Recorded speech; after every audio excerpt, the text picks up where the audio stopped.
পুরুষের পোশাক পরে, আছে কি নাই? ডুবলো হাদিস পাক কোরআন, আজি কেন ঘুমাও মুসলমান। বাংলাদেশের এই কি নীতি, পুরুষরা সেজেছে সব নারী জাতি।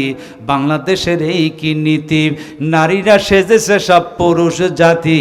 কে বা নারী কে বা পুরুষ না করা যায় অনুমান, শাসে ওরা হনুমান হনুমান, আজ কেন ঘুমাও মুসলমান। কথা বলা ঠিক কিনা?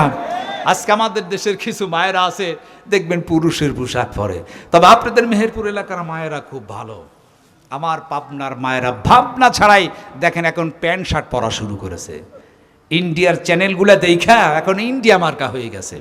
ইন্ডিয়ার মেয়েরা যেরকম প্যান্ট শার্ট পরে, আমাদের বাংলাদেশের অনেক মায়ের এখন প্যান্ট শার্ট পরা শুরু করেছেন, যেটা বলেন নাউজুবিল্লাহ।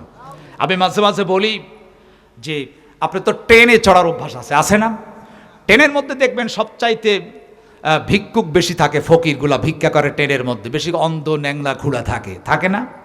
তো এরকম অন্ধ যারা আছে, ন্যাংরা খুঁড়া আছে, এদেরকে ভিক্ষা দেবেন, কারণ এরা হচ্ছে অসল, এরা তো কাজকর্ম করতে পারে না। এইরকম একজন অন্ধ বেচারাটা ট্রেনের মধ্যে ভিক্ষা করতেছেন, দেখবেন ওরা করুণ সুরে গান গেয়ে ভিক্ষা করো আমার মা বোনেরা ভাই, আল্লাহর হস্তে একটি টাকা দান করি আজান। করুণ সুরে গান গায়, দিলে মায়া লাগে। লাগে কি লাগে না? মায়া লাগে, আমাদেরও লাগে। আমরা টাকা দেই। বেচারাটা গান গাচ্ছেন, সিটির উপরে একজন ব্যান্ড সঙ্গীত বসে আছে। ব্যান্ড সঙ্গীত দেখবেন চুল থাকে একটু লম্বা চড়া, ওরা মাথায় ঝাঁকি দেয় উল্লুকের মতো, কি জায়গা আল্লাহ ভালো জানে। যুব ছেলেরা যারা আছে ব্যান্ড সঙ্গীতের গান তারা ভালো জানেন। এখন ব্যান্ড সঙ্গীতের দিলে একটু মায়া লেগে গেছে, হারে বেচারাটা অন্ধ মানুষ, মায়া লাগলো কিছু। ফামাকাথা গায়রা বাঈদিন ফাকালা আহাদ بما لم تحط به وجئتك من سبأ بنبأ يقين। জবাব দিচ্ছেন মালিক, আমি গিয়েছিলাম, আমি যে বিষয়ে একটা খবর এনেছি এই বিষয়ে আপনার জানা নাই, আমি সাবা নগরীর একটা খবর এনেছি। জোরে বলো আল্লাহু আকবার। ডেকে বলতেছেন মালিক, আমি সাবা নগরে একটা খবর এনেছি। ইন্নী ওয়াজাদতু মুরআতান তামলিকুহুম ওয়া উতিয়াত মিন কুল্লি শাইইন ওয়া লাহা আরশুন আযীম। ও মালিক, ইন্নী ওয়াজাদতু মুরআতান তামলিকুহুম, আমি দেখলাম একজন মহিলা মানুষ নেতৃত্ব দিচ্ছেন, রাষ্ট্র পরিচালনা করতেছেন। ওয়া উতিয়াত মিন কুল্লি শাইইন ওয়া লাহা, আমি দেখলাম তার অনেক কিছু আছে। শুধু তাই নয়, আমি দেখলাম ওয়া লাহা আরশুন আযীম, তার আছে বিশাল আকার একটা সিংহাসন। তার সিংহাসন আছে, আমি দেখলাম সৈন্য সামন্ত আছে, অনেক কিছু আছে। আমি একজন মহিলাকে দেখে এসেছি, ওর নাম হচ্ছে রানী বিলকিস। নাম কি? রানী বিলকিস। সুলাইমান আলাইহিস সালাম শোনার পর তিনি বলতেছেন, যোগাযোগ মন্ত্রী হুদুদ পাখি যে মহিলার নেতৃত্ব দিচ্ছেন, আমি মনে করেছি যে এরপর আর কোনো আমার মতো সিংহাসন কারো নেই। তুমি বলছো মহিলা মানুষ, তার বিশাল সিংহাসন আছে, বলো তো দেখি সেই মহিলার সংস্কৃতি কি, আমার আল্লাহকে কি মানে? সঙ্গে সঙ্গে হুদুদ পাখি তিনি জবাব দিচ্ছেন, ওয়াজাদতুহা ওয়া কওমাহা ইয়াসজুদুনা লিশ-শামসি মিন দুনিল্লাহি ওয়া যায়্যানা লাহুমুশ-শাইতানু আ'মালাহুম ফাসাদ্দাহুম আনিস সাবিলি ফাহুম লা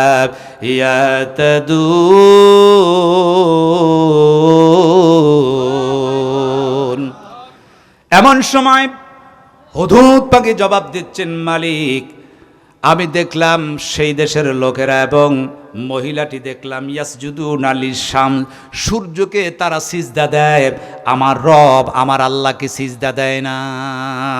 ওরা সূর্যকে সিজদা দেয়, আল্লাহকে মানে না। একথা যখন বললেন, শোনার সঙ্গে সঙ্গে হযরতে সুলাইমান আলাইহিস সালাতু ওয়াস সালাম তিনি বলতেছেন যে তুমি যে কথা বলতেছো এটা আসলে সত্য না মিথ্যা। ক্বালা সায়ানজুরু আসাদাকতা আম কুনতা মিনাল কাযিবিন, তুমি সত্য বলছো না মিথ্যা বলছো, হতে পারে তোমার সাজানো নাটক, কারণ আমি তোমাকে শাস্তি দিতে চেয়েছি, মনে হয় তুমি বাঁচার জন্য একটা সাজানো নাটক বানিয়েছো। তুমি কি সত্য কথা বলছো না মিথ্যা কথা বলছো? হুদুদ পাখি বলছে মালিক সত্য কথা বলেছি। এমন সময় সুলাইমান আলাইহিস সালাম বলতে সত্য কথা যদি বলে থাকো আমি তোমাকে একটু পরীক্ষা করব, এই পরীক্ষায় যদি উত্তীর্ণ হতে পারো তাহলে বুঝবো তুমি সত্য কথা বলছো। হুদুদ পাখি বলতেছেন মালিক একটু পরীক্ষা করুন, কি করবেন? ডেকে বলতেছেন শোনো, ইযহাম বিকিতাবি হাযা ফাআলকি ইলাইহিম সুম্মা তাওয়াল্লা আনহুম ফানজুর মাযা ইয়ারজিউন। ইযহাব বিকিতাবি, এই কিতাবটা নিয়ে যাও, আমি তোমার একটা কিতাব অর্থাৎ একটা চিঠি লিখে দিলাম, এইটা নিয়ে যাও।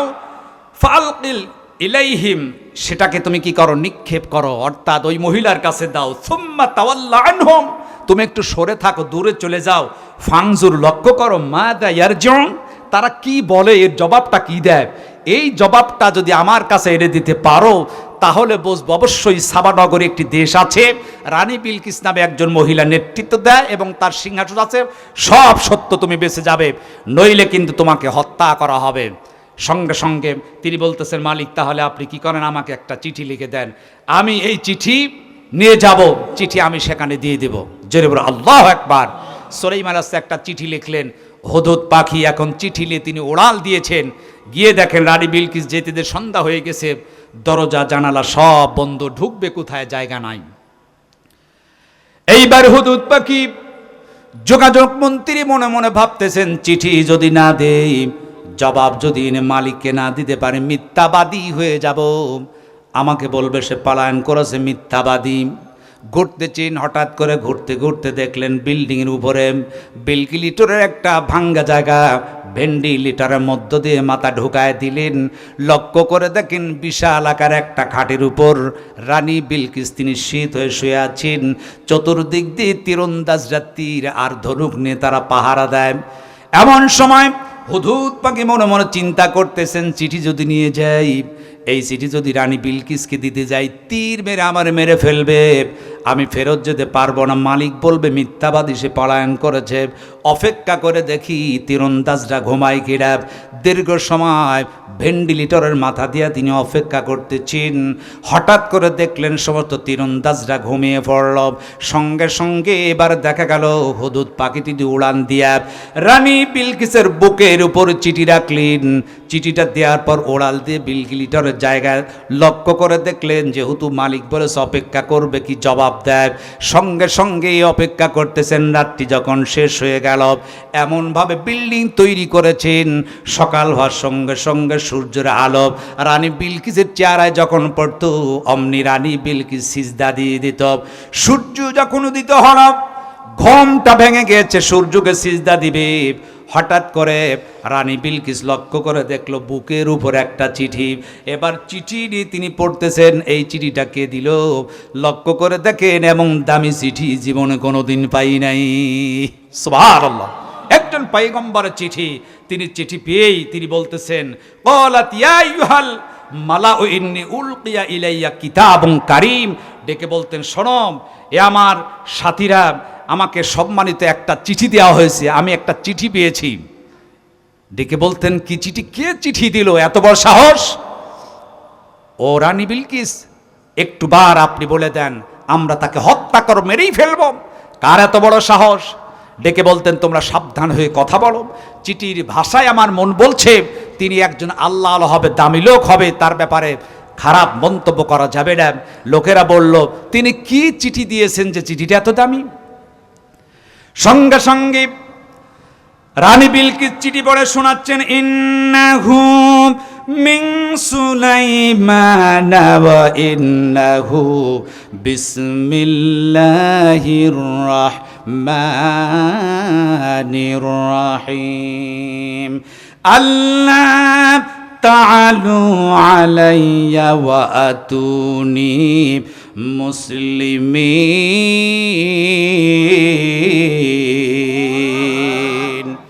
রানী বিলকিস ডেকে বলে, সুলাইমান নামে একজন লোক চিঠি দিয়েছিলেন, ইন্নাহু মিন সুলাইমান, যিনি চিঠি দিলেন সুলাইমানের পক্ষ থেকে পরম করুণাময় আল্লাহর নামে।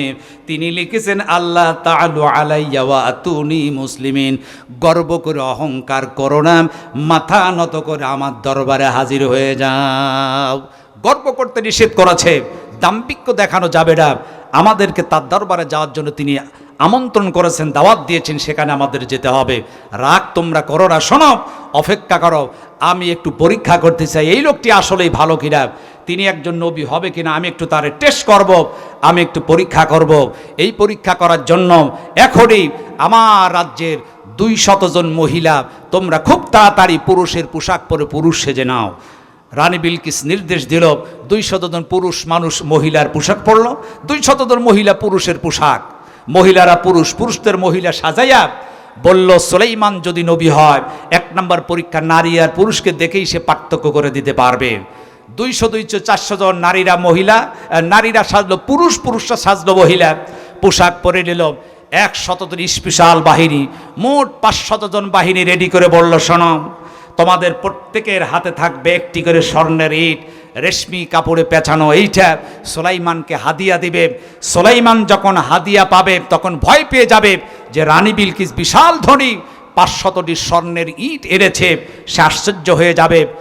আর 3 নাম্বার, সেটি হচ্ছে এই, তোমাদের একজন নেতা নির্বাচিত করে একজনকে বলল, শোনম, তোমার কাছে এই রেশমি কাপড়ে পেঁচানো একটা কৌটা দিলাম, এই কৌটার মধ্যে আছে একটি মুক্তার দানা, তুমি নিয়ে বলবে এর মধ্যে কি আছে, বলতে পারবে না। যদি বলে এর মধ্যে কৌটা আছে, বলবে কৌটার মধ্যে কি, কখনো সুলাইমান বলতে পারবে না। যদি বলেই ফেলে এর মধ্যে আছে মুক্তার দানা, তাহলে বলবে যে মুক্তার দানাটা ছিদ্র করতে হবে, হাত ব্যবহার করা যাবে না, সেখানে সুচ ব্যবহার করা যায়, লৌহ খণ্ড কিছু ব্যবহার করা যাবে না। বিনা স্পর্শে মুক্তার দানা সিদ্ধ যদি করতে পারে তাহলে নিঃসন্দেহে তিনি একজন পয়গম্বর হবে। এই সাজায়া 500 জন ব্যক্তি স্বর্ণের ইট রেশমি কাপড়ে পেঁচানো, 200 জন মহিলা পুরুষ, পুরুষরা মহিলা সেজে এইবার একজন সেই রেশমি কাপড়ে পেঁচানো মুক্তার দানা কৌটার মধ্য নিয়ে তিনি রওনা দিয়েছেন। কারণ মুক্তার দানা তো সুলাইমান আলাইহিস সালাম তিনি কখনো বিনা স্পর্শে সে তো সিদ্ধ করতে পারবে না, কিন্তু তিনি ছিলেন নবী, অবশ্যই 100% বিনা স্পর্শেই তিনি মুক্তার দানাকে সিদ্ধ করতে পারবেন ইনশাআল্লাহ। আল্লাহ কেমন করে সিদ্ধ করেছেন আজকে এই মাহফিল থেকে অল্প সময়ের মধ্যেই আমরা সিদ্ধ করে দিয়ে যাব ইনশাআল্লাহ। তো আমার ভাইরা, 11:50 বাজে, আপনার খারাপ লাগছে? আর কিছু সময় চলবে, চলাবো তো কিছু সময়। ওইদিকে আছে জান্নাত থেকে পাঠানো বাক্সর মধ্যে আছে 3টি জিনিস, কি কি আছে আমি বলবো। আর বাতাসের বিচার করবেন দাউদ আলাইহিস সালাম, কি ফায়সালা হলো এটাও জানাবো ইনশাআল্লাহ।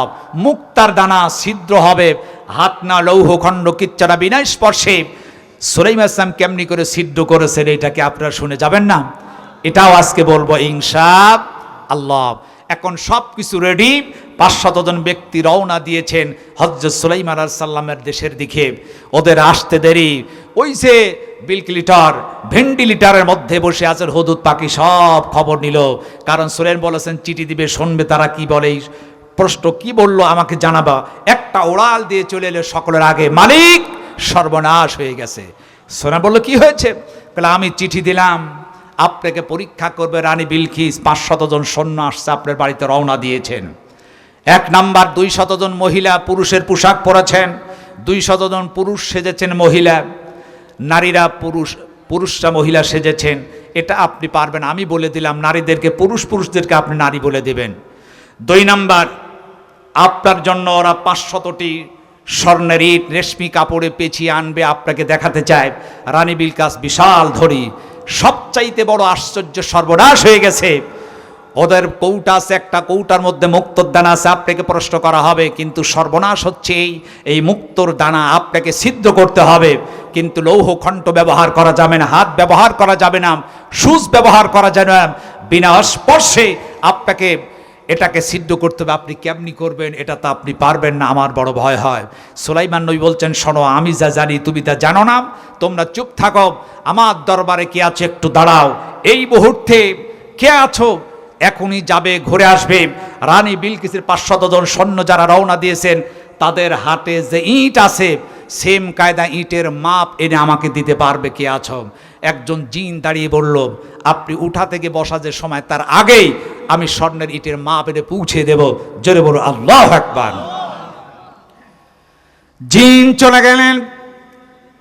হযরত সুলাইমান আলাইহিস সালামকে এসে বললেন, পয়গম্বর, এটা হচ্ছে স্বর্ণের ইটের মাপ, এই হচ্ছে ডিজাইন, এই ডিজাইন এই মাপেই তারা ইট আনছেন। তাদের কাছে 500টি স্বর্ণের ইট আছে। সুলাইমান আলাইহিস সালাম স্বর্ণের ইটের মাপ আর ডিজাইন পেয়ে বলল, দেবদূত দানব যারা আছো, এই মুহূর্তে তোমরা এই সেম কায়দা ইট বানায়া দাও। সুবহানাল্লাহ। স্বর্ণ দিয়ে ইট বানাতে হবে, সারা পৃথিবীর স্বর্ণ একত্রিত করে স্বর্ণ দিয়ে ইট বানাও। নির্দেশ হলো, দেবদূত দানব সারা পৃথিবীর স্বর্ণ দিয়া ইটের ভাটায় যেমনি ইট তৈরি করা হয়, স্বর্ণ দিয়ে রানী বিলকিস পাঠালো যেমন স্বর্ণের ইট, একই কায়দায় একই ডিজাইন একই মাপে তারা স্বর্ণের ইট তৈরি করে ফেলল। মালিক স্বর্ণের ইট তৈরি হয়েছে, আর কি করতে হবে? হযরত সুলাইমান আলাইহিস সালাম বললেন, তোমরা কি করো, আমার বাড়ি থেকে লম্বা চড়া একটা স্বর্ণের ইট দিয়ে তোমরা হেরেমবম রাস্তা তৈরি করো, স্বর্ণের ইটের রাস্তা হবে। তবে স্বর্ণের ইটের রাস্তা তৈরি করতে গিয়া মাঝে মাঝে তোমরা ফাঁকা রাখবে, 500টি জায়গায় স্বর্ণের ইট রাখা যাবে না। লোকেরা বলল, মালিক, মাঝে মাঝে যদি স্বর্ণের ইট না রাখি দেখতে বড় খারাপ লাগবে, দেখতে তো ভালো লাগবে না। সুলাইমান নবী বলেন, আমি যা জানি তোমরা তা জানো না।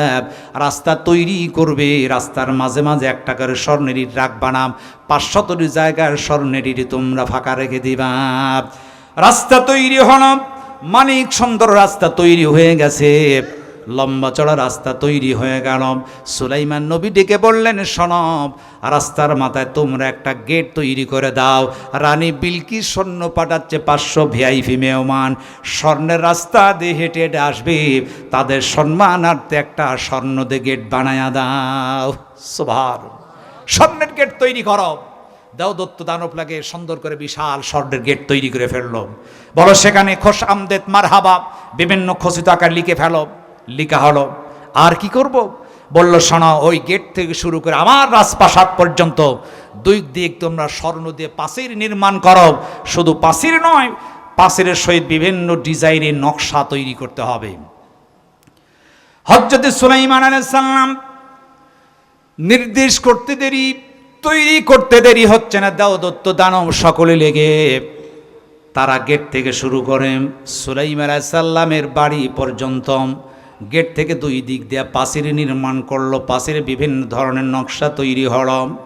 এমন সময় সুলাইমান নবী বলল, পাঁচির উপরে বিভিন্ন ধরনের হিংস্র প্রাণী তোমরা ধরে আনো, বাঘ, ভাল্লুক, সাপ, এই ধরনের বিষধর হিংস্র প্রাণীগুলো ধরে ধরে সেখানে তোমরা বেঁধে রাখো। সমস্ত প্রাণী যখন আনা হলো সেখানে বেঁধে রাখা হলো পাঁচির উপরে। ডেকে বলল, প্রত্যেকটি প্রাণীর সামনে বড় বড় স্বর্ণের প্লেট দাও, দামি দামি খাবার রাখবে। রানী বিলকিসের সৈন্যরা যখন ভিতরে ঢুকবে, বিষধর এবং হিংস্র প্রাণী দেখে ভয় পেয়ে যাবে। তারা ভয় পেয়ে যাবে, তারা মানুষের তাবে হয়ে গেছে, জীব জানোয়ার গোলাম দেওয়ালের উপর কেমনি করে বসে থাকে, এবং তার আশ্চর্য হবে যে এই খাবার আমরা পাই না। দামি দামি খাবার জীব জানোয়ারগুলা খায়। তৈরি হয়ে গেল, দামি দামি খাবার দেয়া হলো। সাপ, অজগর, বাঘ, ভাল্লুক, হিংস্র প্রাণীগুলাকে সেখানে স্বর্ণের শিকল দিয়ে বেঁধে রাখা হলো, দামি দামি খাবার দেওয়া হলো। মালিক আয়োজন হয়েছে, আর কি করতে হবে? এমন সময় সুলাইমান নবীজি বললেন, রানী বিলকিসের 500 জন সৈন্য আমার দেশে আসবে, আমার ভিআইপি মেহমান, তাদের সম্মান আছে। এই জন্য তোমরা গেটে তোমরা লাল একটা ফিতা বেঁধে দাও, স্বর্ণের কেসি রাখবে ওরা। আমার নতুন রাস্তায় ঢোকার সময় তারা স্বর্ণের কেসি দিয়ে লাল ফিতা কেটে নতুন রাস্তা উদ্বোধন করবে। রানী বিলকিসের সৈন্যরা, তাদের সম্মান অনেক। এবার গেটে দেখা গেল লাল ফিতাটা বেঁধে দেওয়া হলো, স্বর্ণের কেসি রেখে দেওয়া হলো। মালিক রেডি হয়ে গেছে, আর কি করতে হবে? সুলাইমান নবী বললেন, রানী বিলকিসের সৈন্যরা আসবে, তাদের মর্যাদা অনেক বেশি, তাদেরকে সম্মান দিতে হবে। ও শুনে রাখো জিন জাতিরা, তোমাদের মধ্য থেকে সুন্দরী যত মহিলা আছো, তোমরা গেটের দুই দিক দিয়ে লাইন ধরে দাঁড়ায়া থাকবে। যখনই তারা স্বর্ণের কেসি দিয়া রানী বিলকিসের সৈন্যরা ফিতা কেটে আমার নতুন রাস্তায় ঢুকবে, তোমরা ফুলের মালা নিয়ে অপেক্ষা করবে। ফুলের মালাগুলা তার সৈন্যদের মাথায় তারা পরায় দিবে আর গান গাইবা। সমস্ত নারীদের মাঝে মাঝে ছোট্ট ছোট বাচ্চারা তোমরা মাঝে মাঝে দাঁড়ায় থাকবা, ফুলের পাপড়ি থাকবে তোমাদের। রানী বিলকিসের সৈন্যদের গায়ের উপরে ফুলের পাপড়িগুলা ছিটায়া দিবা, আর তোমরা গান গেয়ে তাদেরকে বরণ করে নেবা। জোরে বলুন আল্লাহু আকবার। কি সুন্দর আয়োজন, কি সুন্দর আয়োজন! তোমরা সেখানে গান গেয়ে গেয়ে তাদেরকে বরণ করে নেবে। আল্লাহু আকবার। আমার ভাইয়েরা, পর্দানের মাদেরকে বলবো, মা কিছুক্ষণ পর মায়েদের ব্যাপারে অবশ্যই কিছু কথা বলবো। রানী বিলকিসের সৈন্যরা রওনা দিল। হাঁটতে হাঁটতে যখনই চলে এলো হযরত সুলাইমান আলাইহিস সালামের দেশে এলাকা, আসার দূর থেকে তারা দেখলো বিশাল আকারের স্বর্ণের গেট দেখে আশ্চর্য হলো। একে আরেকজনকে বলে স্বর্ণের ইট নিয়ে সুলাইমানকে উপহার দিতে যাই। এখন দেখি এই দেশের বাদশা সুলাইমান স্বর্ণ দিয়ে গেট নির্মাণ করে। জোরে বলুন আল্লাহু আকবার। সকলেই হাজির হল। সামনে যখন এসেছে একজন সৈন্য গিয়ে বলল, এই যে স্বর্ণের কেসি, ফিতা কাটম, লাল ফিতা কেটে নতুন রাস্তা উদ্বোধন করম। মালিকের ভিআইপি মেহমান তোমরা, তোমাদের মর্যাদা অনেক বেশি। ওরা চরম খুশি হলো। স্বর্ণের কেসি দিয়া লাল ফিতা যখনই কাটল, কাটার পর রানী বিলকিসের 500 জন সৈন্য যখনই গেটের মধ্যে ঢুকল, নিচের দিকে তাকায় তারা দেখতে পেল স্বর্ণের ইট দিয়ে রাস্তা বানানো। জোরে বলুন আল্লাহু আকবার। এইবার আর একজনকে ডেকে বলে, যেই স্বর্ণের ইট আমরা সুলাইমানকে উপহার দিতে এসেছি, এখন দেখি সেই স্বর্ণের ইট দিয়ে সুলাইমান রাস্তা তৈরি করেছে। আল্লাহু আকবার। যে ইট আমরা দিতে এসেছি, এখন দেখি এই ইট দিয়ে সুলাইমান রাস্তা নির্মাণ করেছেন। একজনকে বলল, দেখো তো শুধু গেটের নিচেই নাকি সমস্ত রাস্তা ইট দিয়ে বানানো? একজন ভিতরে ঢুকে পড়েছেন, ঘুরে এসে বলতেছেন, নেতা ওরা রাজপ্রাসাদ পর্যন্ত পুরা রাস্তা স্বর্ণ দিয়ে রাস্তা তৈরি করা। তবে আমি একটি বিষয় লক্ষ্য করেছি, মাঝে মাঝে দেখলাম স্বর্ণের ইট নাই, মাঝে মাঝে এক একটা করে স্বর্ণের ইট ফাঁকা। বলে কেন? বলা হয় এটা দেখলাম। বলে তাহলে মনে হয় সুলাইমান একটু দুর্নীতি করেছে, রাস্তা তৈরি করতে গিয়ে দুর্নীতি করেছে, মাঝে মাঝে স্বর্ণের ইট দেয়। আমাদের দেশে যা রাস্তাঘাট তৈরি হয়, আমাদের দেশে দুর্নীতি হয় না। দুর্নীতি কি হয়? রাস্তা তৈরি করে যেইভাবে শিডিউল থাকে এইভাবে করে না। রাস্তা শেষ না হতেই রাস্তা আবার ভেঙে নষ্ট হয়ে যায়। আবার ভাইরা এখন বলতে, দেখো তো এই যে মাঝে মাঝে স্বর্ণের ইট নাই, কয় জায়গায় নাই? 1 2 3 4 5 গুনতে শুরু করলো। গুনতে গুনতে এসে বলল, নেতা পুরা রাস্তার মধ্যে দেখলাম 500টি জায়গায় স্বর্ণের ইট নাই। সরার সঙ্গে সঙ্গে যিনি হচ্ছেন ওদের নেতা ডেকে বলল, সর্বনাশ হয়ে গেছে। বলে কি সর্বনাশ? বলে আমাদের হাতে আছে 500টি স্বর্ণের ইট, আর এই রাস্তায় দেখি 500টি স্বর্ণের ইট নাই। এই স্বর্ণের ইট যদি সুলাইমানকে দেই, সুলাইমান আমাদের কান ধরে টেনে বলবে, বেটা বিয়াদব, তোরা চোর, আমার রাস্তায় থেকে স্বর্ণের ইট কুড়ায় এনে আমার উপহার দিস। তার কারণ রাস্তায় নেই 500টি ইট, আমাদের হাতে 500টি, আমাদেরকে চোর বানাবে। চাকরি থাক আর যাক, আমরা এই স্বর্ণের দিব না, আমরা ফেরত চলে যাব, ওখানে যাওয়ার দরকার আমাদের নাই। তাহলে দেখো এই যে স্বর্ণের ইট আমাদের হাতে, এই ইটটা নিয়ে দেখো তো ফাঁকা জায়গা মেলে কিনা। এখন স্বর্ণের ইট যখনই রেখেছেন সুন্দরভাবে মিলে গেছে, মনে হচ্ছে যে একই ইট, একই ডিজাইন, একই কালার, একই মাপ। জোরে বলো আল্লাহু আকবার। নেতা ডেকে বলতেন, সর্বনাশ, একটি কাজ করো, স্বর্ণের ইট সুলাইমানকে দিব না, 500টি ইট রাস্তার বাকি জায়গায় 500টি ইট বসিয়ে দাও। স্বর্ণের ইট ফাঁকা জায়গায় বসিয়ে দিল, 500 সৈন্যর হাতটা ফাঁকা হয়ে গেল। প্রথম চান্সেই তারা ফেল মেরে গেল। জোরে বলো আল্লাহু আকবার। এরা বলতেছেন, নেতা আমাদের স্বর্ণের ইট তো শেষ, প্রথমেই আমরা ফেল। বলে টেনশন করো না, মহিলারা পুরুষরা মহিলা শেষে দেখি সুলাইমান বলতে পারে কি না। এইবার দেখা গেল রানী বিলকিসের 500 জন সৈন্য যখন ভিতরে ঢুকেছেন, 200 জন মহিলা পুরুষের পোশাক, পুরুষ সাজলম, আর 200 জন পুরুষ সেজেছে মহিলা, তারা ভিতরে ঢুকেছেন। আর সুলাইমান আলাইহিস সালাম বাড়ির গেটে যখন ঢুকলেন, তারা গিয়ে দেখেন এক লাইন দিয়ে বালতি ভর্তি পানি, অপর লাইন দিয়ে কলস ভর্তি পানি রেখেছেন। সুলাইমান আলাইহিস সালাম সামনে যখন চলে গেলেন, সুলাইমান আলাইহিস সালাম বললেন, শোনো তোমরা আমার মেহমান, আমরা জাতিতে মুসলমান, আমি একজন পয়গম্বর নবী, আমাদের নিয়ম হচ্ছে বাহির থেকে আসলে হাত মুখ ধুতে হয়, অজু করতে হয়, তোমরা একটু অজু বানাও। যখনই সুলাইমান নবী বলেছেন, সঙ্গে সঙ্গে যেই নারীগুলা পুরুষের পোশাক পরেছে দৌড়ে কলসের কাছে হাজির। পুরুষগুলা যারা নারী সাজলম, এরা দৌড়ে বালতির কাছে গেল। সঙ্গে সঙ্গে সুলাইমান নবী একটা ধমক দিয়ে বললেন, তোমরা প্রতারক, তোমরা ধোঁকাবাজ। সুতরাং নারীরা পুরুষ, পুরুষের নারী এসেছে আমার দরবারে এসেছ, সুতরাং প্রতারক ধোঁকাবাজের স্থান আমার দরবারে নাই। জোরে বলুন আল্লাহু আকবার। আমার ভাইয়েরা, ওই দিন সুলাইমান আলাইহিস সালামের দরবারে রানী বিলকিসের স্বর্ণ তারা সাজলো, নারীরা পুরুষ, পুরুষরা নারী সাজলো। আজকে আমাদের বাংলাদেশে দেখা যায় এক শ্রেণীর নারীও তারা এখন পুরুষের পোশাক পরে, আছে কি নাই? ডুবলো হাদিস পাক কোরআন, আজি কেন ঘুমাও মুসলমান। বাংলাদেশের এই কি নীতি, পুরুষরা সেজেছে সব নারী জাতি। বাংলাদেশের এই কি নীতি, নারীরা সেজেছে সব পুরুষ জাতি।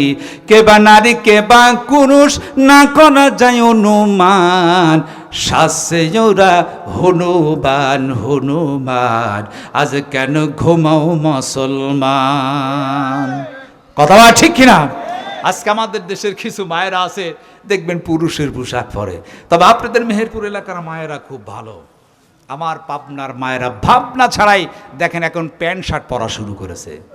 ইন্ডিয়ার চ্যানেলগুলো দেখা এখন ইন্ডিয়া মার্কা হয়ে গেছে। ইন্ডিয়ার মেয়েরা যেরকম প্যান্ট শার্ট পরে, আমাদের বাংলাদেশের অনেক মায়েরা এখন প্যান্ট শার্ট পরা শুরু করেছেন। যেটা বলেন নাউজুবিল্লাহ। আমি মাঝে মাঝে বলি যে আপনি তো ট্রেনে চড়ার অভ্যাস আছে না? ট্রেনের মধ্যে দেখবেন সবচাইতে ভিক্ষুক বেশি থাকে, ফকিরগুলা ভিক্ষা করে ট্রেনের মধ্যে, বেশি অন্ধ ন্যাংলা খুঁড়া থাকে না? তো এরকম অন্ধ যারা আছে, ন্যাংরা খুঁড়া আছে, এদেরকে ভিক্ষা দেবেন, কারণ এরা হচ্ছে অসল, এরা তো কাজকর্ম করতে পারে না। তো এইরকম একজন অন্ধ বেচারাটা ট্রেনের মধ্যে ভিক্ষা করতেছেন, দেখবেন ওরা করুণ সুরে গান গেয়ে ভিক্ষা করো আমার মা বোনেরা ভাই, আল্লাহর হস্তে একটি টাকা দান করি আজান। করুণ সুরে গান গায়, দিলে মায়া লাগে। লাগে কি লাগে না? মায়া লাগে, আমাদেরও লাগে। আমরা টাকা দেই। বেচারাটা গান গাচ্ছেন, সিটির উপরে একজন ব্যান্ড সঙ্গীত বসে আছে। ব্যান্ড সঙ্গীত দেখবেন চুল থাকে একটু লম্বা চড়া, ওরা মাথায় ঝাঁকি দেয় উল্লুকের মতো, কি জায়গা আল্লাহ ভালো জানে। যুব ছেলেরা যারা আছে ব্যান্ড সঙ্গীতের গান তারা ভালো জানেন। এখন ব্যান্ড সঙ্গীতের দিলে একটু মায়া লেগে গেছে, হারে বেচারাটা অন্ধ মানুষ, মায়া লাগলো, কিছু টাকা বের করে অন্ধ ফকিরের হাতের মধ্যে ঢুকিয়ে দিল। অন্ধ মা বোনেরা ভাই, আল্লাহর হস্তে একটি টাকা দান করি আজান। সঙ্গে সঙ্গে আমার দেশের একজন বোন, সোনার বাংলাদেশের বোন, বক্স কাটিং চুল, প্যান্ট শার্ট পরা, আছে কি নাই? চুলগুলা কেটে কেটে পুরুষ মানুষ বান চুল কাটে। আমাদের দেশে কিছু মেয়েরা আছে না, ভুরু ফ্লাক করে, এমনভাবে ভুলুগুলো উঠায়, আহারে হাতের নখগুলা এত বড় রাখে, নেল পালিশ দিয়ে সাজায়া, মাথার চুল বিভিন্ন কালার করে, কখনো হলুদ, কখনো সাদা, কখনো লাল, আবার কখনো কালো। আমি বলি এটা কোন স্টাইল না, এটা হচ্ছে ভেড়া স্টাইল। কথা বলে ঠিক কিনা? আমার মা যারা আছেন চুল কালার করে মানুষকে দেখানো যাবে না, এটা কোনো স্টাইল হতে পারে না, এটা হচ্ছে ভেড়া স্টাইল। আমি অনেক মাদেরকে, বোনদেরকে আমি বলবো, রাগ করো না। অনেক বোনদের আঙ্গুলে, 5 আঙ্গুলে বাম হাতে থেকে ইয়া বড় আঙ্গুল রাখে। আমি খুব চিন্তা করি, আঙ্গুল রেখেছে ভালো, শৌচাগারে গিয়ে বাথরুমে গিয়ে যে কি করে আল্লাহ ভালো জানে। এই বড় বড় চারা থাকলে তো একটু সমস্যা হওয়াটাই স্বাভাবিক। আমার মা, আমার বোন আমি আপনাদেরকে খবরদার এ কাজ করা যাবে না। রসুল বলেছেন আজকে বর্তমান নারীরা বেহায়াপনা, রাস্তাঘাটে দোকানপাটে সর্বদাই মা বোনেরা আছে কি নাই বেপর্দার মধ্যে চলে যায়। যদিও বুরকা আছে, এখন আমাদের দেশে বুরকা হয়েছে ডিজিটাল কায়দায়, টাইট ফিটিং, বিভিন্ন ফ্যাশন হয়েছে। মাদের মা বুরকা হবে ঢিলা ঢোলা, ফ্যাশন হবে না, এমন বুরকা পরবেন যে তার মধ্যে যাতে আর একজন মানুষ যাওয়া যায়, এমন একটু ঢিলা হবে, শরীরের যাতে কোনো গঠন বোঝা না যায়। কিন্তু আমাদের দেশের মায়েরা বিভিন্ন ধরনের চ্যানেল দিকে ওই পোশাকগুলো এখন পরতে শিখেছে। আমার মা, খবরদার এ ধরনের পোশাক পরা যাবে না, বেপর্দায় থাকা যাবে না। ইন্ডিয়ান চ্যানেল, ইন্ডিয়া আমাদেরকে উপহার দিয়েছেন, পার্শ্ববর্তী দেশ ইন্ডিয়া তো আমাদের। আমি মাঝে মাঝে একটা উদাহরণ দিতাম যে আমাদের বাংলাদেশের কোনো এক লোক একটা গাভী পালতেছেন, গাভী গরু, এর মাথাটা আছে বাংলাদেশে, পেছনটা আছে ইন্ডিয়াতে। বেচাটা প্রতিদিন গরুরে ঘাস খায় দুধ পাওয়ার আশায়, সন্ধ্যার সময় ইন্ডিয়ারা দুধ দহন করে নিয়ে যায়, এ বেচারা শুধু খাওয়াচ্ছেন, সন্ধ্যায় দুধ দহন করছে ইন্ডিয়ার। এই কথার অর্থ হচ্ছে এই পার্শ্ববর্তী দেশ ইন্ডিয়া ভালোবেসে বাংলাদেশকে একটা উপহার দিল, স্টার জালসাজি, বাংলা জি সিনেমা, কিরণমালা, পাখি, এইটা সেইটা দিয়া তাদের ইমানটাকে নষ্ট করে দিল। কথা বলেন ঠিক কিনা? আজকে দুঃখ লাগে, আজকে ইন্ডিয়ার দিকে তাকায় দেখেন মুসলমানদের যে দুর্দিন। নরেন্দ্র মোদীর নির্দেশে হিন্দুর উগ্রবাদী হিন্দুরা মসজিদ, মাদ্রাসা, ঈদগাহ, গোরস্থানকে ভেঙে চুরমার করে দিচ্ছে। কথা বলেন ঠিক কিনা? আমাদের দুঃখ লাগে। একজন মুমিনের জন্য একজন মুমিনের দুঃখ পেতে হবে, কষ্ট অনুভূতি করতে হবে। এই দৃশ্যটা দেখে খুব কষ্ট লাগলো। আগামীকাল 26 তারিখ ইন্ডিয়ার মুসলমানরা বিক্ষোভ সমাবেশের আয়োজন, আগামীকালকে তারা বিক্ষোভ সমাবেশের আয়োজন করেছেন। আল্লাহ পাক তাদের আয়োজনটা যেন সুন্দরভাবে করতে হয়, তৌফিক দিন সকলে, আমিন। উগ্রবাদী হিন্দু জাতি এরা মুসলমান নিধন করতে চায়। কতবার ঠিক এরা? আজকে ইসরায়েল ফিলিস্তিনি মুসলমানদেরকে হত্যা করতেছেন। ইসরায়েল, এই ইহুদি জাতি, অভিশপ্ত জাতি হচ্ছে ইহুদি। এই ইহুদিরা আগ থেকেই মুসলমানদেরকে হত্যা করেছে। জেরুজালেম মসজিদ, বাইতুল মুকাদ্দাস দিয়ে তাদের যুদ্ধ। আল্লাহ পাক বাইতুল মুকাদ্দাস মুসলমানদের দখলে দিয়ে দিক, সকলে বলো আমিন। আল্লাহ তোমার কাছে ফরিয়াদ জানাই, কিছুই করার নাই। এই দুশমন নেতানিয়াহু, ইসরায়েলের প্রধানমন্ত্রী, আল্লাহর গজব তার পদে নেমে আসবে। জাতীয় বেঈমান তিনি মুসলমানদেরকে যেইভাবে নিধন করতেছেন, আল্লাহর কাছে দোয়া করে, আল্লাহ তুমি তাদেরকে গজব দিয়ে ধ্বংস করে দাও, সকলে বলে আমিন। কি যে নির্যাতন দৃশ্য দেখলে চোখে পানি ধরে রাখা যায় না। ইন্ডিয়া, ভারতের মুসলমানদের কাছে নির্যাতন, গোটা পৃথিবীতে মুসলমানরা নির্যাতনের শিকার। আল্লাহ তুমি মুসলমানদেরকে হিফাজত করো, সকলে বলো আমিন। আবার ভাইরা আমার, মাদের কাজ হচ্ছে 4টি 5 ওয়াক্ত নামাজ, রমজানের রোজা, স্বামী থাকলে স্বামীর খেদমত, আর পর্দায় 4টি কাজ যদি করতে পারে, রসুল বলেছেন বিদায় হিসাবে জান্নাত। জোরে বল সুবহান। আমার মা এই 4টি কাজ করবেন। আমার মা 5 ওয়াক্ত নামাজ সময় মতো পড়বেন, স্বামী থাকলে স্বামীর খেদমত। অনেক মায়েরা দেখবেন কিছু সব মানা, কিছু মা আছে স্বামীর খেদমত করতে চায় না, বড় উল্টা কথা বলে, আমি হয়েই ভাত খাইলাম, অন্য কেউ হলে ভাতই খাইতো না। এটা কেন বলে আমি গবেষণা করে দেখেছি। এর কারণ হচ্ছে এই, অনেক মারা আছে বলে এই যে আমাদের দেশে কৌতুক নামক যৌতুক প্রথা চালু আছে। 5 লক্ষ টাকা যৌতুক নিয়ে বিবাহ করেছেন, এখন স্ত্রী স্বামীর কান ধরে উঠে আর বসা বলে, আমার বাবা 5 লক্ষ টাকা দিয়েছিল বলেই তোমার সংসার চলে, নইলে সংসার চলতো না। এই জন্য সে দুর্বল, কিছুই করার নেই, ওঠে আর বসে। কথা বলে ঠিক কিনা? যৌতুককে আল্লাহ হারাম করে দিয়েছেন। যৌতুক নেওয়া যাবে, যৌতুক নেওয়া যাবে। যুবক যারা আছে আজকে প্রত্যয় করতে, ওয়াদা করতে, আর যৌতুক নেব না। হ্যাঁ, আলহামদুলিল্লাহ যৌতুক নেন নাই, আলহামদুলিল্লাহ। যৌতুক নিয়ে বিয়ে করার কি কারো ইচ্ছা আছে যুবক ছেলেরা? যৌতুক আমরা নেব না ইনশাআল্লাহ। আল্লাহ পাক তৌফিক দিন, সকলে বলো আমিন। আমরা যারা অভিভাবক আছে, আমাদের ছেলেরকে যৌতুক নিয়ে বিবাহ দেব না ইনশাআল্লাহ। আমার মা, আবার কিছু আমরা পাইকিরি হারে মাদেরকে দোষ দেই। স্বামীরা মনে দুধে ধোয়া, কিছু একটু স্বামীরাও আছে উগ্র মিজাজি, রান্নায় একটু ঝাল বেশি হলেই পিঠনি। এরকম কিছু স্বামী আছে না? খবরদার, স্ত্রীদেরকে মারবেন না। কোন নবী রসুল সাহাবাই কেরাম স্ত্রীদেরকে মারেন নাই। যদি অন্যায় হয়ে যায়, শাসন যদি করতেই হয়, তাহলে মারতে হবে 4-5 হাত লম্বা লাঠি। এক বিগত আধা হাত বা 4 আঙ্গুল লাঠি দিয়ে পিটাবেন। এই ছোট্ট লাঠি দিয়া এরকম মোবাইল মার্কা লাঠি দিয়ে পিটনি দেওয়া যায়? আমার মনে আছে দিনাজপুরের একটি মাহফিলে গিয়া, সেখানে নবাবগঞ্জ উপজেলায় মাহফিল করতে গিয়া একজন যুবক বলল, হুজুর ছোট্ট লাঠি দিয়া 4 আঙ্গুল হলো পিটানো যায়। বলে কেমনি? বলে হুজুর কোনো রকম ধরবো, অপর মাথা চুক্কা করে পেটের উপর খুসা দিয়ে ঢুকায় দিব। আচ্ছা বলে তো, চুক্কা করে পেটের মধ্যে ঢুকায় দিলে এইটা কি একটা কথা হলো? এই কাজ কি করা যাবে? আমি বলি ভাই এই কাজ তো করা যাবে না। তার মানে রসুল বুঝিয়েছেন তোমরা স্ত্রীদেরকে মেরো না, তাদের সম্মান বাড়িয়ে দিয়েছেন, 3 গুণ মর্যাদা মায়েদের দিয়েছেন। জোরে বল সুবহান।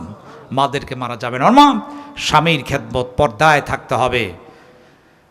খাদিজাতুল কুবরা বিশাল ধনাঢ্য বিয়ে, আল্লাহ যারে সালাম দিলেন, সুবহান।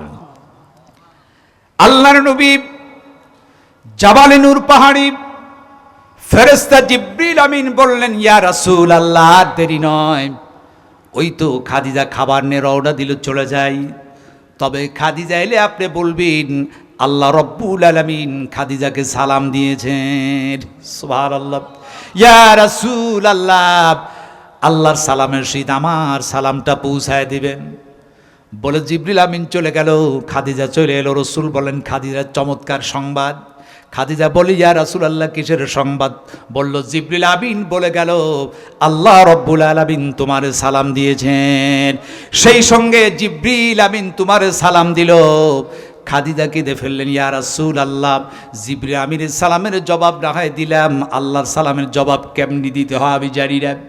আমার মা হযরতে খাদিজা, যার সম্মান আল্লাহ এত বেশি দিলেন, খাদিজাতুল কুবরা বলেন, ইয়া রাসূলুল্লাহ আপনার কাছে আমার দাবি থাকলো, আমি যদি আপনার পূর্বে ইন্তেকাল করি, ইন্তেকাল করলে 3টি আমার দাবি ওয়াদা আপনাকে করতে হবে। বলে কি করতে হবে?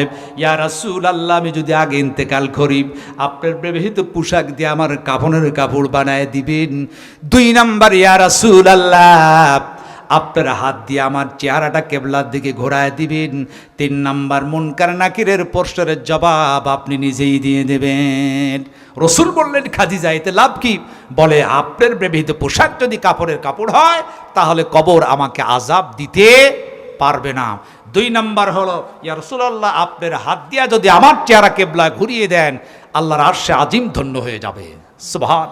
3 নম্বর প্রশ্নের জবাব যদি আপনি দেন, কবরটি জান্নাতে টুকরা হয়ে যাবে। খাদিজাতুল কুবরা ইন্তেকাল করলেন, রসুল ওয়াদা অনুযায়ী তার ব্যবহৃত পোশাক দিয়ে কাফনের কাপড় বানায় দিলেন।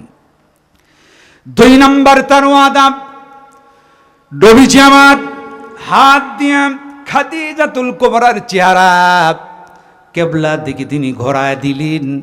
কিন্তু নবীজি আমার ছেড়ে দেওয়ার সঙ্গে সঙ্গে দেখলেন খাদিজার চেহারাটা আকাশের দিকে চলে যায়। নবী দ্বিতীয়বার আবার চেহারাটা কেবলার দিকে ঘুরিয়ে দিলেন, ছেড়ে দেওয়ার সঙ্গে সঙ্গে আকাশের দিকে চলে যায়। তৃতীয়বার আবার কেবলার দিকে ঘুরিয়ে দিলেন, ছেড়ে দেওয়ার পর আবার চলে গেল আকাশের দিকে। নবী 2টি হাত তুলে আল্লাহ ডেকে বলেন, আল্লাহ আমার খাদিজার প্রতি কি আপনি গুসা করেছেন, রাগ করেছেন? বারবার করে চেহারাটা কেবলার দিকে ঘুরাই, কেন চেহারাটা আকাশের দিকে চলে যায়? আল্লাহর পক্ষ থেকে জবাব এলো, হাবিব হাত না বান দোয়া করার দরকার নাই, আমি আল্লাহ খাদিজাকে এত ভালোবেসেছি, খাদিজা চেহারা দুনিয়ার কেবলার দিকে থাকতে পারে না, আমি আল্লাহ রব্বুল আলামিন আরশে আজিম বরাবর করে দিলাম। আমার নবীজি 3 নম্বর কবরের মধ্যে দাঁড়ানো, মুনকার নাকিরের প্রশ্নের জবাব দিবেন। আসেন আসেন, অনেকক্ষণ সময় অপেক্ষা করছেন, ফেরেশতা আসে না। লম্বা সময় দাঁড়ানো, আল্লাহর পক্ষ থেকে নির্দেশ হলো, হাবিব গো উঠিন।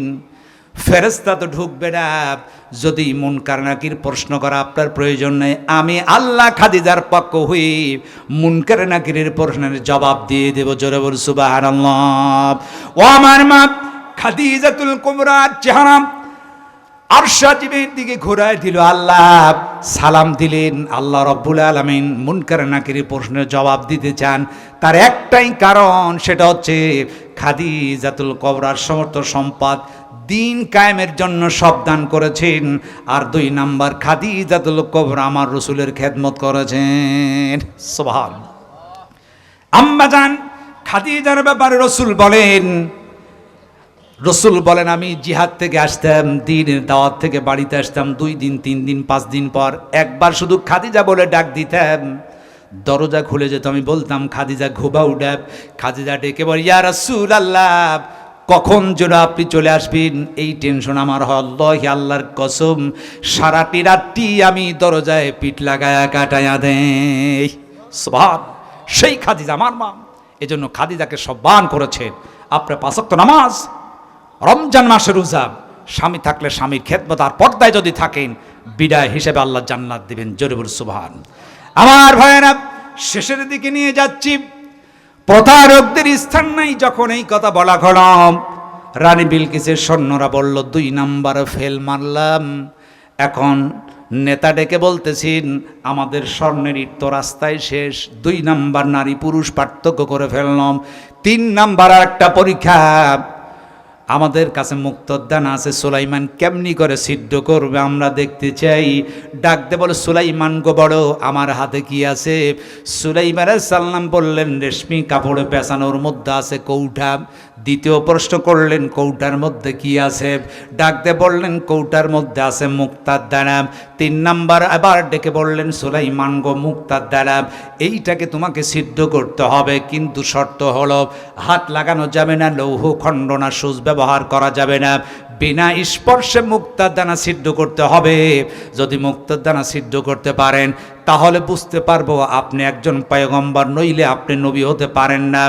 সুলাইমান আলাইহিস সালাম ডেকে বললেন ও রানী বিলকিসের সৈন্যরা দূরে মুক্তার দানা রেখে দাও, দেখবে তোমার মুক্তার দানা সিদ্ধ হয়ে যাবে। জোরে বলুন সুবহানাল্লাহ।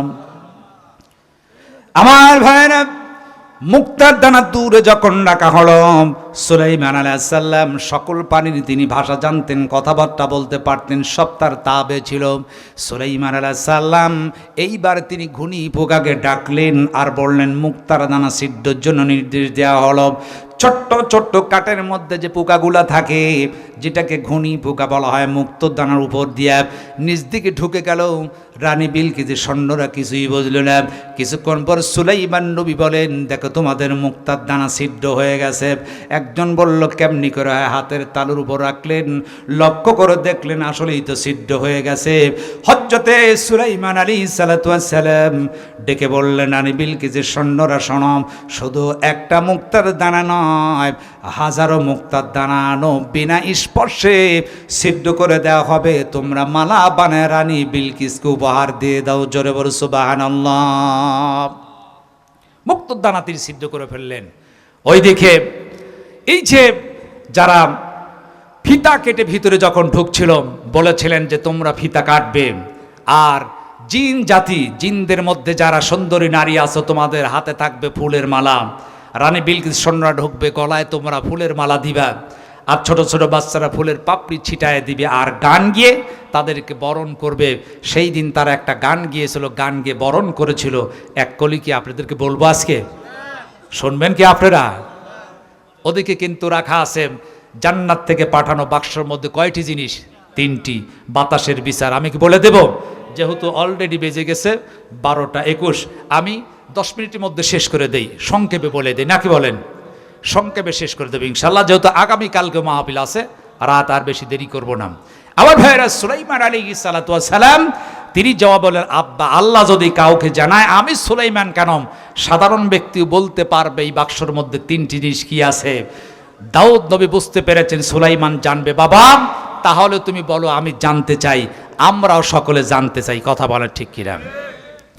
হযরত সুলাইমান আলাইহিস সালাম ডাক দে বলতেছেন আব্বা আল্লাহ রাব্বুল আলামিন জান্নাত থেকে বাক্স পাঠানো, এই বাক্সর মধ্যে আছে 3টি জিনিস। 3টি জিনিসের মধ্যে 1 নাম্বার যে জিনিসটি আছে, আল্লাহ রাব্বুল আলামিন তিনি আমাকে একটা আংটি উপহার দিয়েছেন। এর মধ্যে কি আছে? নবুয়তে একটা আংটি আল্লাহ পাক এই বাক্সর মধ্যে দিয়েছেন, যেটা সুলাইমান আলাইহিস সালাম হাতে ব্যবহার করতেন। এই আংটির এত ফায়দা মর্যাদা রয়েছেন যে আংটিটি শেষ সময় কিয়ামতের পূর্বে একটা ভূমিকম্প হবে, এই ভূমিকম্পে ছাপা পাহাড় ফেটে যাবে, ফেটে যাওয়ার পর ভিতর থেকে দাব্বাতুল আদ নামে একটা আজব প্রাণী বের হবে। এই প্রাণীর হাতে থাকবে সুলাইমান আলাইহিস সালামের হাতের আংটি, আর হযরতে মূসা আলাইহিস সালামের হাতের লাঠি থাকবে। মুহূর্তের মধ্যে দাব্বাতুল আদ গোটা পৃথিবীতে সফর করবেন। সুলাইমান আলাইহিস সালামের হাতের আংটি নিয়ে যাদের নাকে ঘষা দেবেন তারা হবে সব মুমিন, মুমিনদের নাকে ঘষা দিলে চেহারা উজ্জ্বল হবে। যারা হবে বেঈমান কাফির, মুসা হাতের লাঠি কপালের এক অঙ্কন করবেন। মুসলমান আর কাফির পার্থক্য করে দাব্বাতুল আদ তীরে অদৃশ্য হয়ে যাবেন। আল্লাহু আকবার। সেই আংটি আল্লাহ রাব্বুল আলামিন সুলাইমান আলাইহিস সালামকে নবুয়াতি হিসাবে একটা আংটি দিয়েছেন। আব্বা, বাক্সের মধ্যে 1 নাম্বার আছে আংটি, 2 নাম্বার কি আছে? সুলাইমান আলাইহিস সালাম ডেকে বলতেছেন, আব্বা, আল্লাহ রাব্বুল আলামিন 2 নাম্বার আমাকে দিয়েছেন নবুয়াতি একটা চিঠি। সুবহানাল্লাহ। এর মধ্যে নবুয়াতি চিঠি একটা মেসেজ পাঠিয়েছেন, আমাকে যে নবুয়াত দিবেন এই নবুয়াতের একটা চিঠি তিনি বাক্সের মধ্যে পাঠালেন। 3 নাম্বার কি আছে এইটা থাক, আগামীতে বলা হবে ইনশাআল্লাহ। এটা বাদ রাখি নাকি? বলে দেব? আমি চাইলাম ওইটা থাক, একটা আকর্ষণ। 3 নাম্বার, আব্বা, আল্লাহ রাব্বুল আলামিন তিনি আমাকে নবুয়াতি দিবেন, যার কারণে বাক্সর মধ্যে তিনি আমার জন্য একটা চাবুক পাঠিয়েছেন। জোরে বলো আল্লাহু আকবার। কারণ সুলাইমান আলাইহিস সালাম বিশাল রাজ্য চালাবেন, দত্ত দান সব প্রাণী তার তাবে হবে, নেতৃত্ব দেওয়ার জন্য তাকে একটা চাবুক দান করা হয়েছে। 3টি দিকে 1 নাম্বার আংটি, 2 নাম্বার হচ্ছে চিঠি, 3 নাম্বার হচ্ছে চাবুক। 3টি জিনিস দিয়েছেন। তিনি যখন বলে দিলেন তার মানে আল্লাহ তো সুলাইমানকে নবুয়াতি দিয়েই দিবেন। জোরে বল সুবহানাল্লাহ। একটু শুধু কৌশল করলেন। সুলাইমান আলাইহিস সালাম যার সামনে আল্লাহ পাক বলেছেন, ওয়ালাকাদ আতাইনা দাউদ ওয়া সুলাইমান ইলমা, আমি দাউদ আর সুলাইমানকে দান করেছি ইলম, আমি তার জ্ঞান দিয়েছি। জোরে বল সুবহানাল্লাহ। আমার ভাইরা, 2 নাম্বার, বুড়ি মহিলা বাতাসের বিচার চাওয়ার জন্য বারবার করে গেলেন। আটা দেয়া হলো। সুলাইমান বললেন, আব্বা, আপনি বারবার করে কেন আটা দিচ্ছেন? সে তো আটা চায় না। বাতাসের মামলা, বাতাসের বিচার ইনসাফ ভিত্তিক বিচার করতে হবে। এমন সময় দাউদ আলাইহিস সালাম তিনি বিচার ফায়সালা দিচ্ছেন। বাতাসের নিয়ন্ত্রণ গতি, বাতাসের গতি থামিয়ে বললেন, বাতাসে কেন বুড়ি মহিলার আটা নিয়ে গেলি? সঙ্গে সঙ্গে বাতাস জবাব দিয়ে বলতেছেন, পয়গম্বর দাউদ আলাইহিস সালাম, আমি নিজে করি নাই, আল্লাহর হুকুম করেছি। বলে কেন? ও পয়গম্বর দাউদ আলাইহিস সালাম, নদী দিয়ে যাত্রীরা যাচ্ছিল অসংখ্য বোঝাই মাল সামানা নিয়ে। নদীর যুদ্ধে যাওয়ার সময় জাহাজের তলি ফেটে গিয়ে পানি উঠতেছিল। জাহাজের লোকেরা দোয়া করলো, আল্লাহ, বিশাল সম্পদ ভর্তি মাল নিয়ে আমরা যাই, এই মুহূর্তে তো ডুবে মারাও যেতে পারি, তোমার কাছে দোয়া করি যদি আমাদেরকে সুস্থভাবে মাল সহ নদীর ওপারে পৌঁছিয়ে দাও। এই মুহূর্তে ওয়াদা করলাম যতগুলো সম্পদ আছে অর্ধেক সম্পদ দাউদ নবীর দরবারে পৌঁছায় দেব। জোরে বলে সুবহানাল্লাহ। আল্লাহ রাব্বুল আলামিন আমার নির্দেশ করলো, বাতাসে বুড়ি মহিলা যাচ্ছেন, থাপ্পড় দিয়া গামলাটি কেড়ে নে। থাপ্পড় দেয়া হলো, গামলাটি কেড়ে পড়ে গেল নৌকার মধ্যেই, জাহাজের মধ্যে। জাহাজের লোকেরা গামলার মাধ্যমে পানি সেচ দিতে শুরু করলো। পানি সেচ দিতে দিতে দিতে দিতে দেখা গেল জাহাজটি নদীর পাড়ে পৌঁছে গেল। যখনই কথা বলেছেন সঙ্গে সঙ্গে সুলাইমান আলাইহিস সালাম তার আব্বা দাউদ আলাইহিস সালামকে বললেন, আব্বা, এখন একটা আমারে ফয়সালা দিতে হবে। আপনি বুড়ি মহিলাকে বারবার করে আটা দিচ্ছেন, 10, 20, 40 কেজি পর্যন্ত দিচ্ছেন। এখন আপনি আমার প্রশ্নের জবাব দেন, বুড়ি মহিলা 1 মণ আটা পাবে না ওই যে জাহাজ ভর্তি যেই সম্পদ আছে এটার মালিক হবে? আপনি জবাব দেন। জোরে বল সুবহানাল্লাহ। এটার মালিক কে হবে? তখন দাউদ আলাইহিস সালাম বুঝলেন তার সন্তানও কম জ্ঞান নাই। বুঝে ফেললেন, বাবা, আমি বুঝতে পেরেছি তোমার কথায় তুমি নিঃসন্দেহে আল্লাহর একজন পয়গম্বর হবে, হয়তো আল্লাহ তোমারে নবুয়াতি দিবেন। তিনি বুঝে ফেলেছেন, নইলে সন্তানের এত বুদ্ধি আসলো কোথায় থেকে? আর আল্লাহ তো সুলাইমান আলাইহিস সালামকে নবী বানাবেন। জোরে বলো আল্লাহু আকবার। আমার ভাইরা, আল্লাহ রাব্বুল আলামিন বলেন, ওয়ালাকাদ আতাইনা দাউদ ওয়া সুলাইমান ইলমা। আল্লাহু আকবার। আমি সুলাইমান এবং দাউদকে দান করেছি কি? ইলম দান করেছি। সুলাইমান এবং দাউদ আলাইহিস সালামের ব্যাপারে যদি কথা বলতে চাই, অনেক কথা আছে। সবেমাত্র কি হয়েছে, ভিতরে তারা রাস্তায় ঢুকেছে, সেখানে রানী বিলকিসকে হাজির করা হবে, সেখানে রানী বিলকিসের সিংহাসন উঠিয়ে নেওয়া হবে, আরও অনেক কিছু কথা আছে, সেখানে সুন্দর রাস্তা তৈরি হবে। তো এই ব্যাপারে কথা বলতে গেলে লম্বা চড়া কথা, আমি এখনই শেষ করতে যাচ্ছি। যে কথাটি বলতে চেয়েছিলাম, এখন স্বর্ণের কেসি দিয়ে লাল ফিতা কেটে যখনই ঢুকেছেন, রানী বিলকিসের 500 জন সৈন্য, সঙ্গে সঙ্গে সুলাইমান আলাইহিস সালামের ওই যে গেটের দুই দিক দিয়ে নারী এবং ছোট ছোট বাচ্চারা ফুলের পাপড়ি ছিটাচ্ছেন, আর মালাগোলা গলার মধ্যে পরিয়ে দিয়ে তারা গান গাইতে শুরু করেছেন, যেটার বাংলা একটা কবিতা বানিয়েছেন। স্বাগতম স্বাগতম শুভেচ্ছা স্বাগতম হে অতিথি, হে মহান অতিথি, স্বাগতম স্বাগতম শুভেচ্ছা স্বাগতম হে অতিথি। টাকা বের করে অন্ধ ফকিরের হাতের মধ্যে ঢুকিয়ে দিল। অন্ধ